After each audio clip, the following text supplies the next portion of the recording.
सो इस कैरेक्टर को मुझे अभी वॉक करवाना है। तो वॉक दो तरीके के होते हैं, एक होता है स्टैंड अलोन वॉक जहाँ पे वो खड़े खड़े ही ऐसे जैसे ट्रेडमिल पे चल रहा हो ऐसा लगेगा, और एक होता है प्रोग्रेसिव वॉक जिसमें वो आगे आगे चलता रहता है रियल में, ठीक है। तो हम लोग अभी पहले स्टैंड अलोन वॉक समझेंगे कि कैसे करते हैं। प्रोग्रेसिव एक्चुअल में मुश्किल है, तो अगर आप डायरेक्टली चाहोगे ना कि चल के आगे जाए, बिना सीखे नहीं कर पाओगे आप, कितना भी हाथ पाँव मार लो वो आप गलती करोगे। इसके कुछ रूल्स होते हैं एनिमेशन के जो मुझे आपको बताने हैं। तो पहला क्या कर रहा हूँ मैं, ये जो पैर है ना इसको सेलेक्ट कर लेता हूँ। अच्छा, आप लोग के केस में यहाँ पे एक और कंट्रोलर होगा PM और एक सर्कल वगैरह बना होगा, उसको हाइड कर लो, बेटर है। सिंपली आप इसको सेलेक्ट करो और आपका लेयर वाले आइकन्स पे यहाँ पे क्लिक कर दो और उसको हाइड कर दो। देखो मैंने ये करके रखा था, इसको V प्रेस करके ऑफ कर दोगे तो हाइड हो जाएगा, जैसे फोटोशॉप में आप हाइड करते थे लेयर्स को, ठीक है। अभी मैं क्या कर रहा हूँ, इसको हमें पोजेस देने हैं। तो पहले ये वाला पैर आगे, सेंटर ऑफ ग्रेविटी जो एकदम मिडल पोर्शन है आपके बॉडी का, इसको थोड़ा आगे। कभी भी बॉडी को पूरी तरीके से स्ट्रेच मत करके रखना, ये देखो ऐसे, इसको हल्का सा हमेशा बेंड में रखने का, ठीक है। ये पोल वेक्टर्स हैं, मतलब जो घुटनों को संभालेगा पैरों के, इनको थोड़ा आगे की तरफ करके रखना। ये पैर है, थोड़ा हवा में रहेगा ऐसे। ये पैर है, थोड़ा ये भी हवा में रहेगा। तो कंट्रोल A, ये वाला नहीं, एक और कंट्रोल A, मतलब आपको चैनल बॉक्स में जाना है। इस पीछे जो पैर है ना इसको सेलेक्ट करके आपके पास एक ऑप्शन आएगा यहाँ पे रोल बॉल। रोल बॉल को आप इसकी वैल्यू चेंज करोगे ना तो इस टाइप से आपको रिजल्ट मिलता है। अब मैं कर कैसे रहा हूँ, यहाँ जाके मैनुअली टाइप नहीं कर रहा, रोल बॉल पे क्लिक करो और मिडल क्लिक से, माउस के मिडल क्लिक से स्क्रीन पे कहीं पे भी ड्रैग करोगे तो उसकी रैंडम वैल्यू चेंज होती जाएगी ऐसे। तो आप अपने हिसाब से थोड़ा ठीक से इसको कर लो। ऐसे पोजेस बनाना जो आपको लगता है कि वो बैलेंस्ड है और उस पोज में आप खुद भी खड़े हो सकते हो, ठीक है। अगर आपने कोई वाहियात पोज बनाया तो मैं आपको उसी पोज में खड़े होने के लिए बोलूँगा और मुझे उस पोज में खड़े होकर दिखा देना, ठीक है। तो ध्यान रखना कि आपको पोजेस बहुत सिंपल रखने हैं, जो लॉजिकली सही है वही रखने हैं अभी के लिए। हाथ को थोड़ा एडजस्ट कर लेते हैं। अब यहाँ से क्या होगा, इस व्यू से मैं ज़्यादा हाथों को एडजस्ट नहीं कर पाऊँगा, मुझे पर्सपेक्टिव व्यू में जाना पड़ेगा। और इसको मैं जो पैर पीछे है वो हाथ में आगे रख रहा हूँ, थोड़ा सा यहाँ रखते हैं। अभी रिफाइन नहीं कर रहे, फिलहाल हम सिर्फ ब्लॉक्स कर रहे हैं, ब्लॉक्स बना रहे हैं। ये हाथ को मैं पीछे की तरफ रखता हूँ इस टाइप से, इसको ऐसे रख लेते हैं, ठीक है। साइड व्यू में वापस आ जाओ। थोड़ा थोड़ा मुझे ठीक लग रहा है ये पोज, आप चाहो तो थोड़ा और इसको आगे कर लो। आई थिंक थोड़ा बैलेंस्ड लग रहा है, मतलब ये हो सकता है ऐसा पोज, ठीक है। सबको सेलेक्ट करना है इस तरीके से, ड्रैग करके सबको सेलेक्ट करना है। जीरो वाले की पे S प्रेस कर देना है। S प्रेस करते ही ये लॉक हो गया।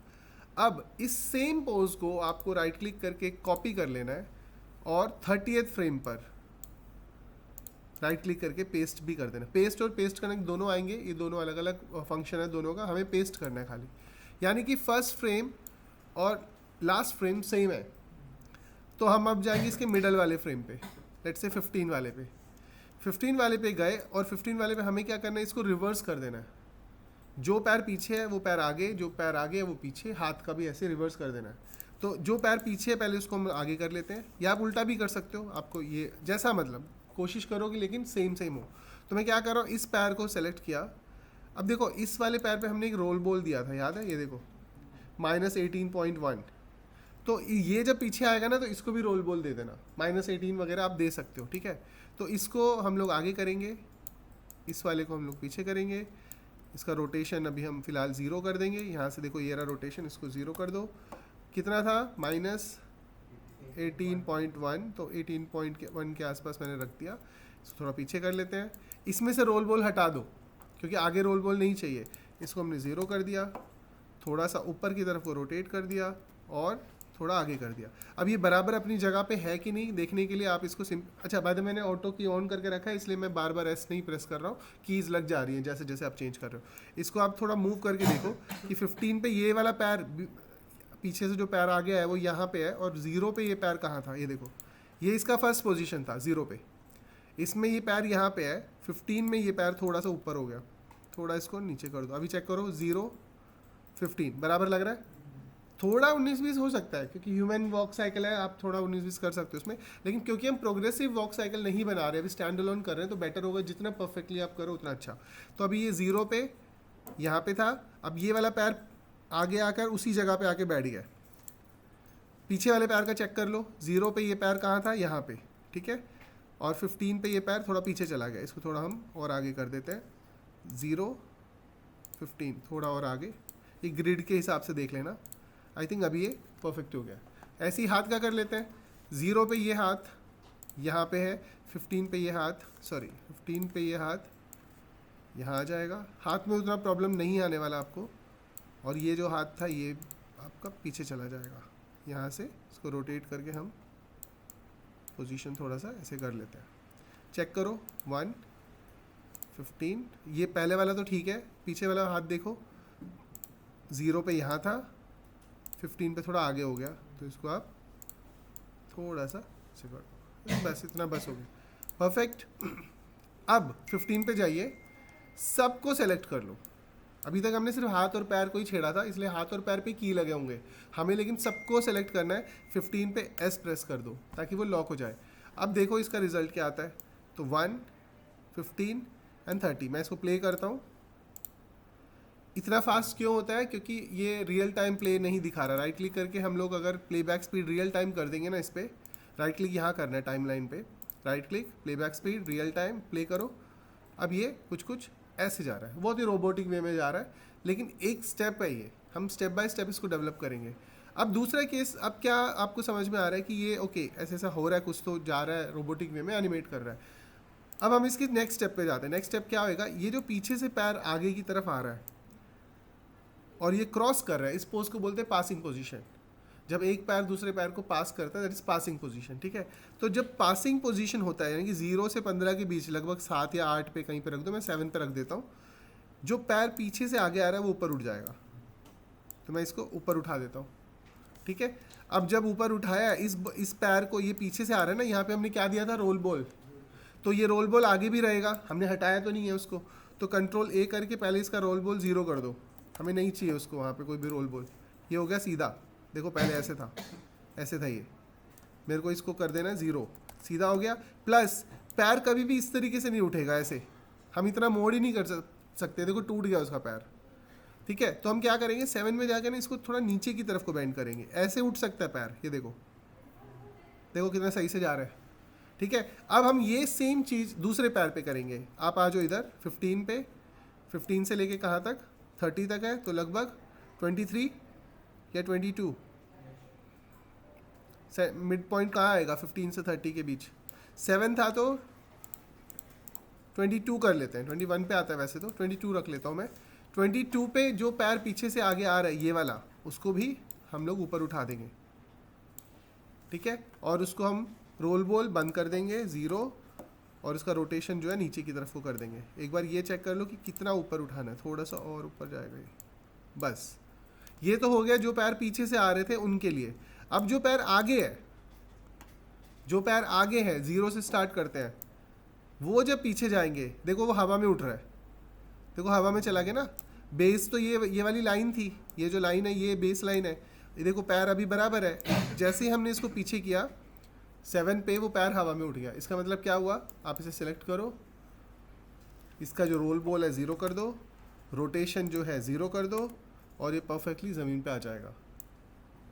क्लियर है। सेम चीज़ इस पे आ जाओ, जो पैर आगे से आ रहा है पीछे, 22 पे रखा था हमने, 22 पे लेके स्लाइडर रखना। क्या क्या बंद करना है, रोल बॉल 0 कर दो, रोटेशन 0 कर दो, डन। अभी चेक करो, पैर का पोजीशन चेक करो, स्मूथ हो रहा है। जो पासिंग पोजीशन होता है ना, जो पासिंग पोजीशन होता है, अभी एक सेकेंड, एनिमेशन में हमें थोड़ा सा हल्का सा एक्स्ट्रा करना पड़ता है, जिसको हम एग्जैजरेशन बोलते हैं। हर चीज़ को थोड़ा एग्जैजरेट करके दिखाना पड़ता है। तो जो पासिंग पोजीशन है उस पर हम लोगों ने इसको थोड़ा सा ऊपर रखना है, उसी को ही आप कॉपी कर लो और 22 पे जाकर पेस्ट कर दो। 22 अगले वाले का भी सेंटर, तो ये देखो अब ये कम हुआ है थोड़ा सा, मेरे को थोड़ा और ज़्यादा करना है 1। अच्छा ध्यान रखना ये जो नी है ना, ये पूरा ऐसे स्ट्रेच होकर सीधा ना हो, ऐसा ना हो, ठीक है। तो हल्का सा इसको ऊपर रखो कि ये पूरा सीधा भी ना हो, हल्का बेंड रहे। कॉपी 22 पे रखा, पेस्ट। अब देखो मैं इसको प्ले करता हूँ,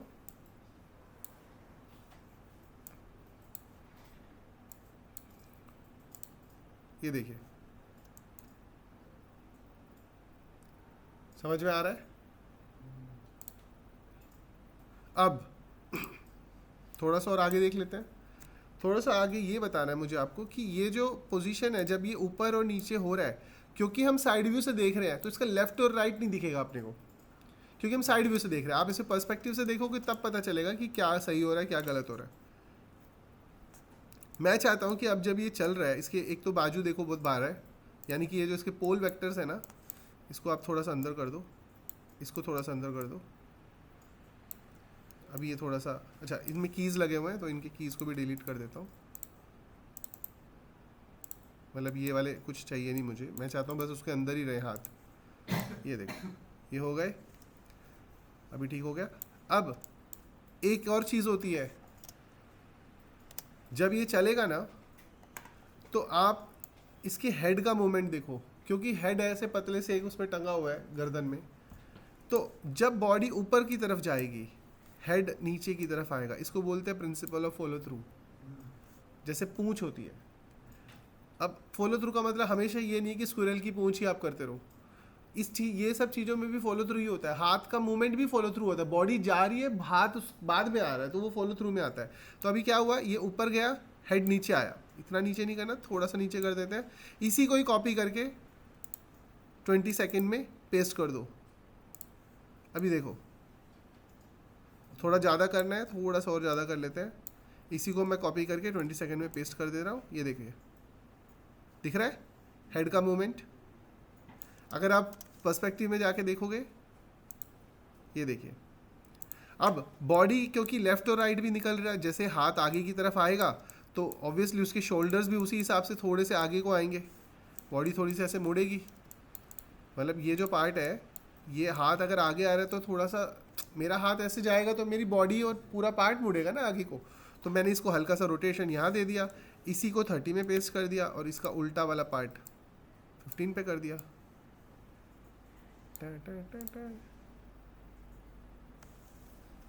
समझ रहे हो, वॉक में अलग डायनामिक्स आ रहा है धीरे धीरे।